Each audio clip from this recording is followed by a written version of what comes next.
Dunwall. A city filled with stories. Tales whisper through these streets. Tales of corruption, power, deceit, death and tragedy. In this new series, we are going to touch on everything from Dunwall's high and mighty to the citizens merely struggling to survive these plagued streets. We are going to be looking into tales of black-eyed deities and the story of one loyal bodyguard, forever changing Dunwall's history. Welcome to Dishonored, the Plague of Dunwall.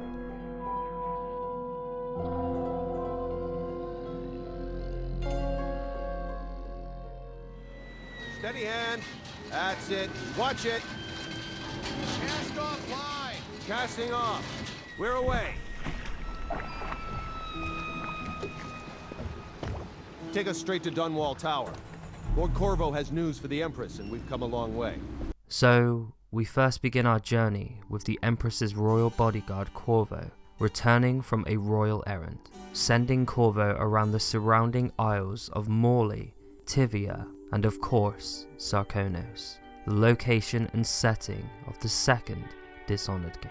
A voyage that would span over several months to ask the surrounding isles for aid in dealing with the rat plague. And it is your mission to present the isle's diplomatic response to the Empress.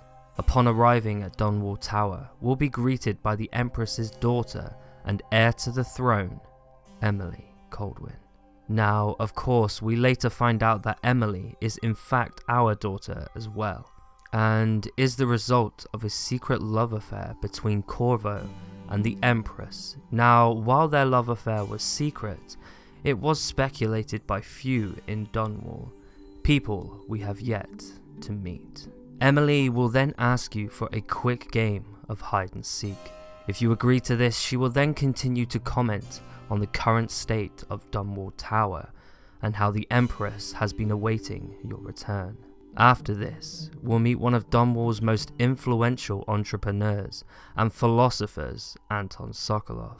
Sokolov is considered to be a genius by many and serves as royal physician to the Empress, creating all militarized technology seen throughout Dunwall's city, and invented the creation of an elixir to help fend off the dangerous effects of the rat plague. Alongside his many talents, Sokolov is also somewhat of an artist, as we find him painting a portrait of High Overseer Campbell.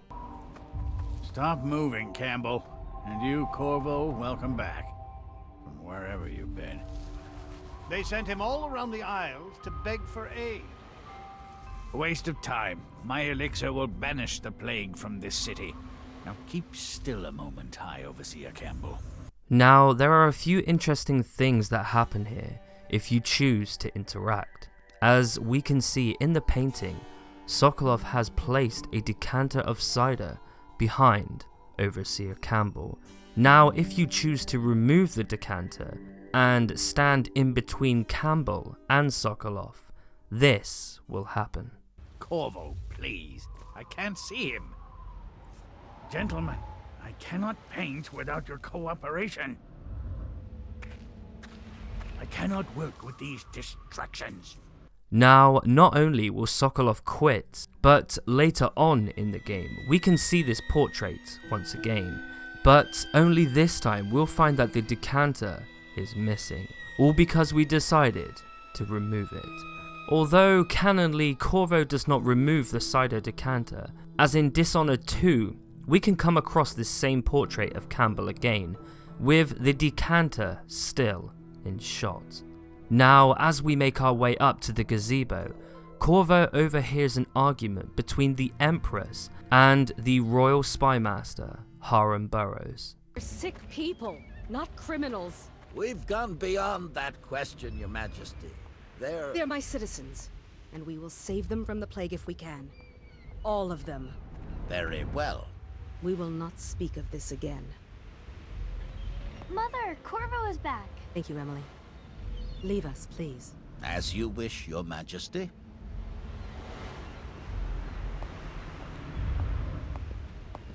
Corvo. 2 days early. Full of surprises, as usual.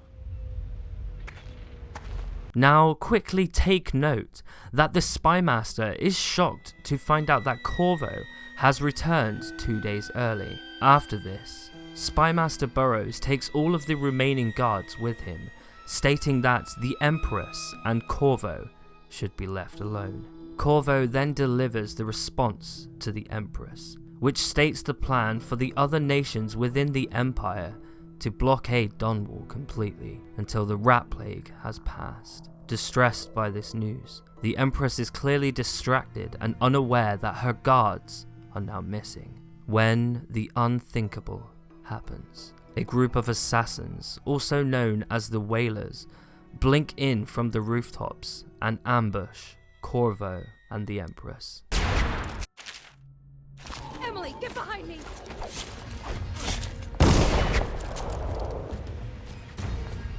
Look out!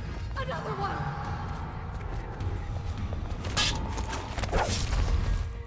Defeated. For a second we believe that all is fine, when a second ambush strikes, immobilizing Corvo. Helpless, all he can do is watch as the assassin, known as Dowd, plunges his knife into the soul of the Empress, murdering her and vanishing with her daughter, Emily.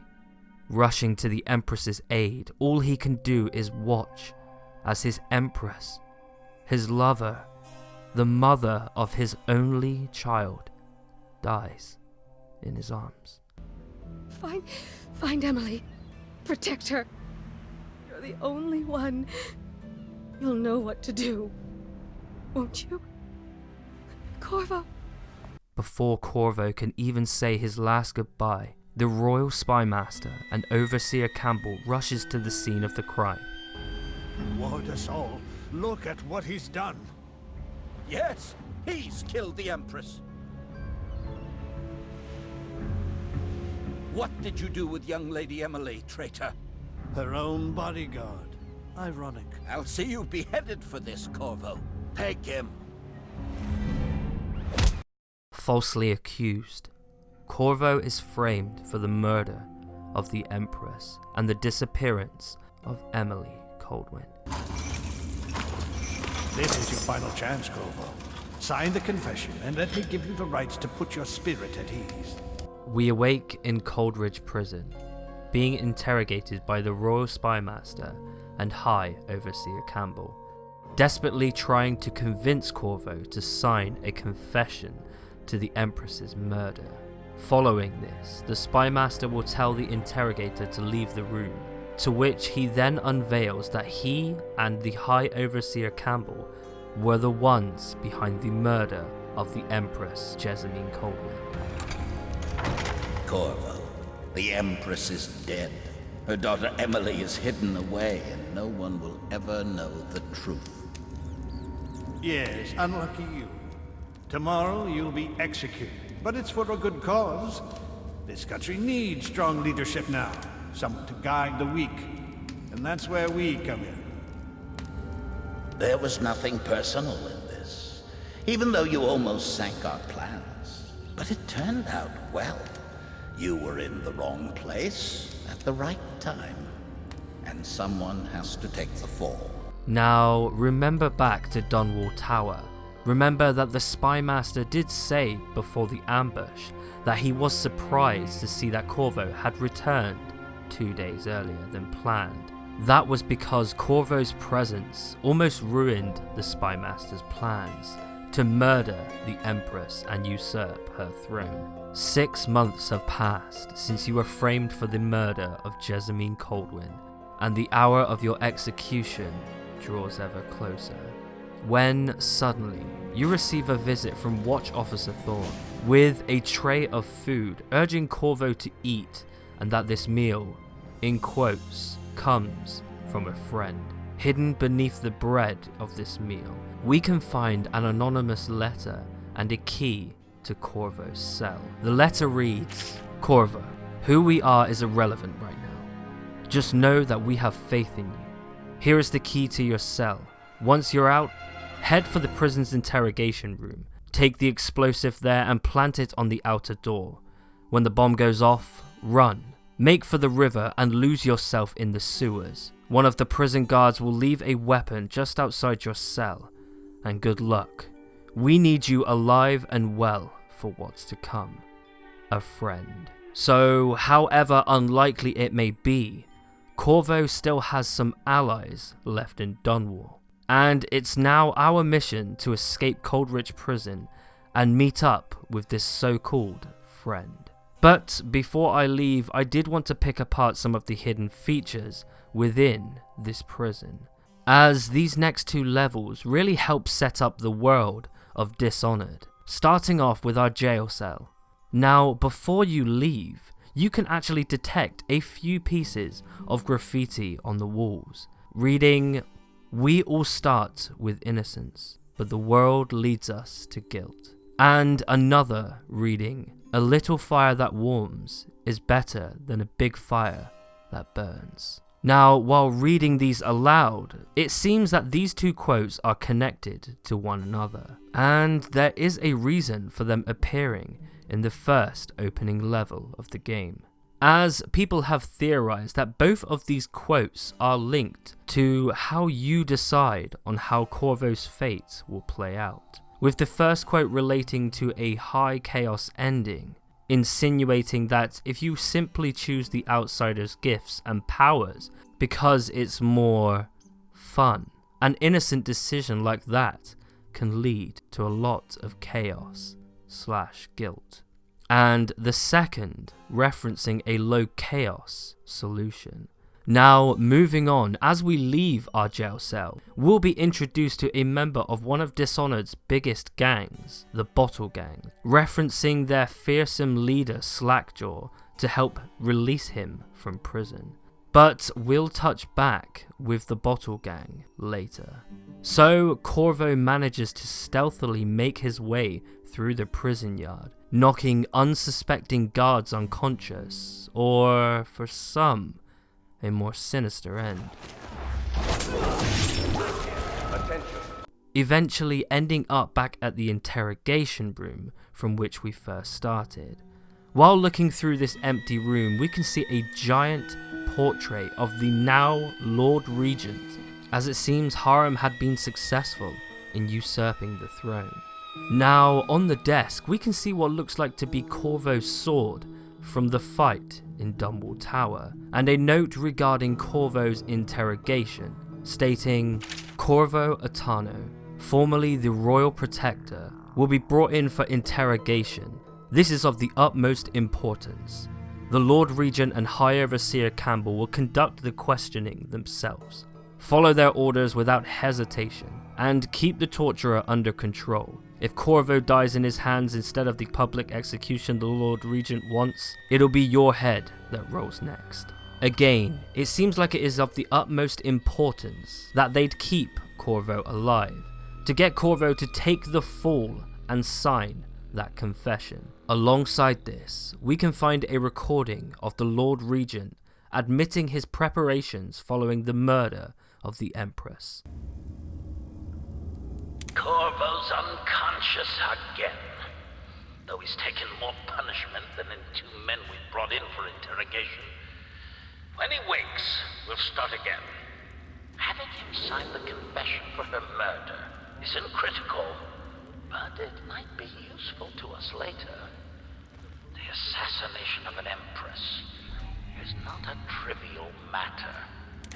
Now, behind this room, you'll come across the safe holding the explosive inside. Once you've retrieved this explosive, Corvo will sneak around the prison yard. Unaware, it seems that all the prison guards are completely on edge.